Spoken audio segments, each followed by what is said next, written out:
Shabbat Shalom, meus amados, a palavra do Eterno nos diz, Zahor et Yom HaShabbat Lekadisho, lembra-te do dia de Shabbat para o santificar. Queridos amados, nessa noite de Shabbat, que estamos examinando a Parashá Vaerá, nesse período de Shovavim, vamos agora, meus queridos, examinar ali em Bereshit, capítulo 7, amém? Shemot, Êxodo, capítulo 7, e nós vamos aqui, irmãos, no versículo 8º, amém? Diz assim: E o Eterno falou a Moisés e a Arão, dizendo: Quando o Faraó vos falar, dizendo: Fazei vós um milagre, dirás a Arão: Toma a tua vara e lança-a diante de Faraó, e se tornará em serpente. Então Moisés e Arão foram a Faraó e fizeram assim como o Eterno ordenara. E lançou Arão a sua vara diante de Faraó e diante dos seus servos, e tornou-se em serpente. E Faraó também chamou os sábios e encantadores, e os magos do Egito fizeram também o mesmo com os seus encantamentos. Porque cada um lançou sua vara e tornaram-se em serpentes, mas a vara de Arão tragou as varas deles. Porém, o coração de Faraó se endureceu e não os ouviu como o Eterno tinha falado. Queridos amados, a questão aqui é a seguinte: por que o Eterno falou para Moisés lançar o seu cajado, a sua vara, para se transformar em serpente? A vara de Arão falou para Moisés e Arão lançarem a vara para ela se transformar em serpente na presença de Faraó, se o Eterno, que sabe todas as coisas, conhecia que os egípcios, os magos e sábios egípcios, tinham conhecimento, pelo outro lado, pela área da magia negra, pela área da feitiçaria, tinham conhecimento também pelas trevas para fazer o cajado se transformar em serpente. Então a questão é essa: por que o Eterno falou para Moisés e Arão lançarem a vara, se transformar em serpente, se o Eterno já sabia que os egípcios também tinham esse conhecimento de feitiçaria, que no caso de Moisés e Arão foi do Eterno, mas o Eterno permitiu que as trevas disciplinassem os seus sábios egípcios nisso. Enfim, o Eterno já sabia de tudo isso, e por que então ele pediu para Moisés e Arão, mandou Moisés e Arão lançarem a vara que se transformou em serpente? A resposta, meus irmãos, nós vamos ter ali o Rambam, Maimônides, ele vai nos dizer que não foi lançada a vara de Arão e depois transformada em serpente, não foi para uma demonstração de força perante Faraó, não foi. Porque o Eterno, afinal, conhece todas as coisas. Mas ali foi um recado para Faraó.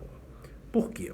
Que o povo de Israel ia ser escravo em terra estranha, isso já havia sido falado pelo Eterno a Abraão, ali em Gênesis capítulo 15, verso 13, que diz assim: Então o Eterno disse a Abraão: Saibas de certo que peregrina será tua descendência em terra alheia, e será reduzida à escravidão, e será afligida por 400 anos.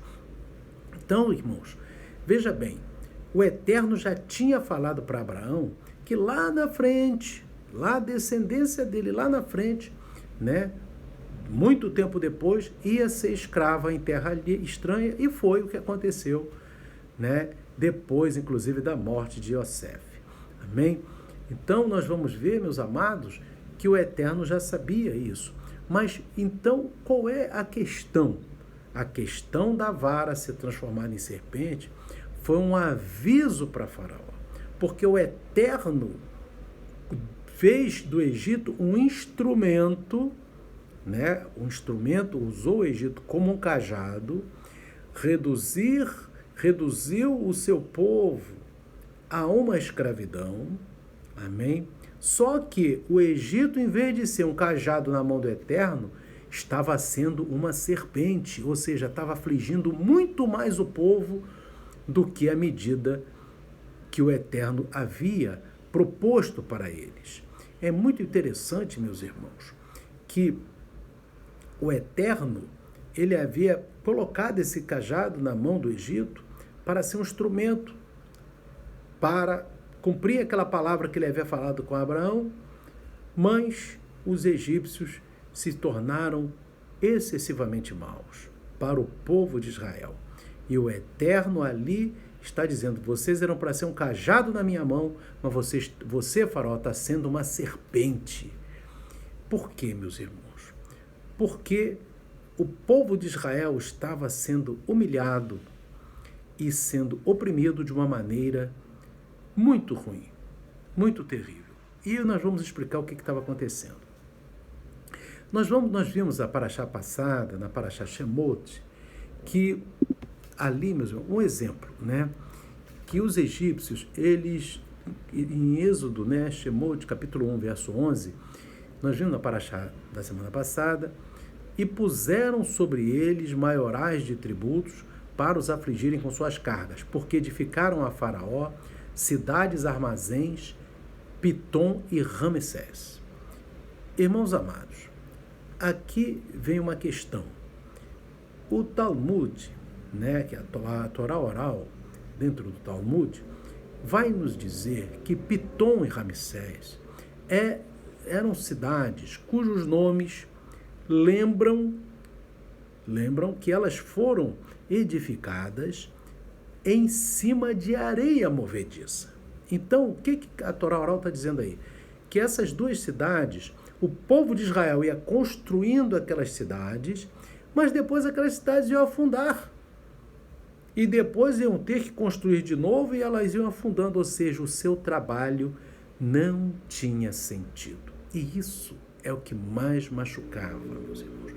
Porque se o faraó escravizasse o povo de Israel, como os outros reinos e os outros povos, escravizando para expandir, né? Ou seja, vai trabalhando em alguma coisa que dê resultado, a dor seria outra.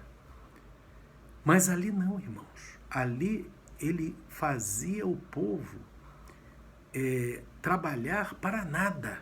É isso daí que maltratava mais.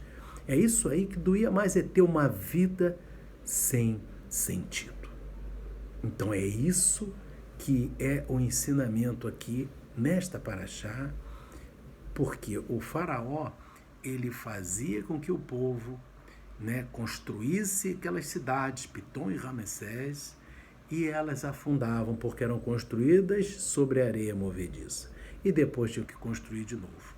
Isso, meus irmãos, nos lembra um mito da mitologia grega chamada Sísifo, que esse personagem, ele tinha que rolar uma grande pedra até o alto de uma montanha, e quando chegava quase no alto, uma força irresistível jogava a pedra lá embaixo, e ele tinha que pegar novamente a pedra e subir toda aquela montanha, e depois, quando chegava quase lá em cima, a força irresistível jogava a pedra lá embaixo. Ou seja, esse mito de Sísifo, da mitologia grega, também fala de uma vida sem sentido.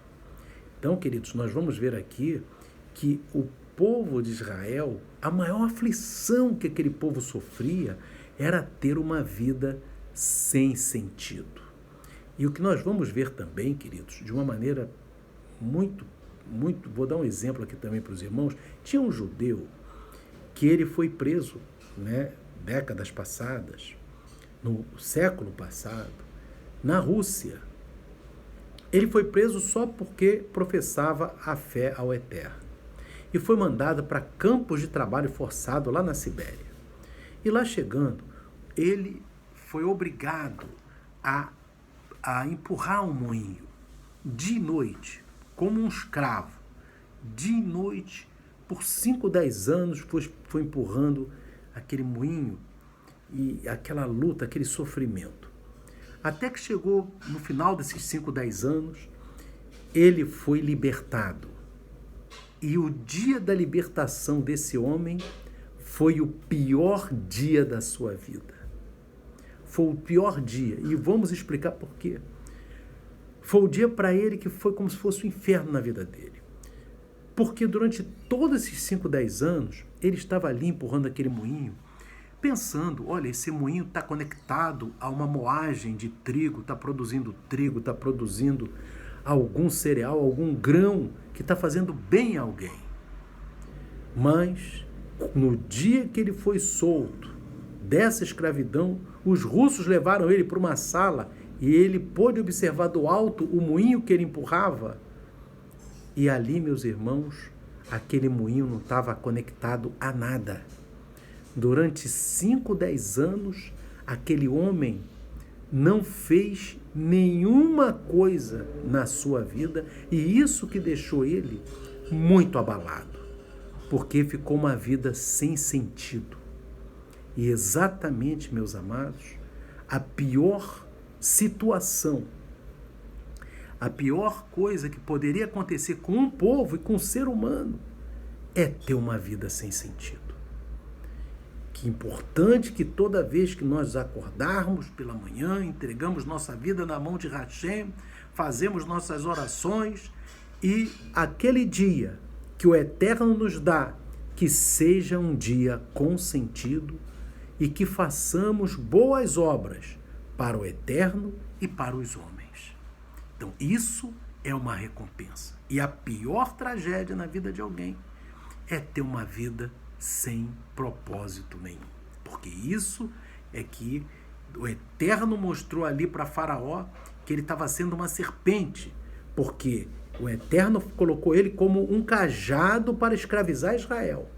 Mas agora ele estava sendo uma serpente, que além de escravizar, estava fazendo o povo de Israel ter uma vida sem sentido, porque construiu uma cidade em cima de uma areia movediça, ela afundava e tinha que construir de novo, ou seja, estava trabalhando para nada.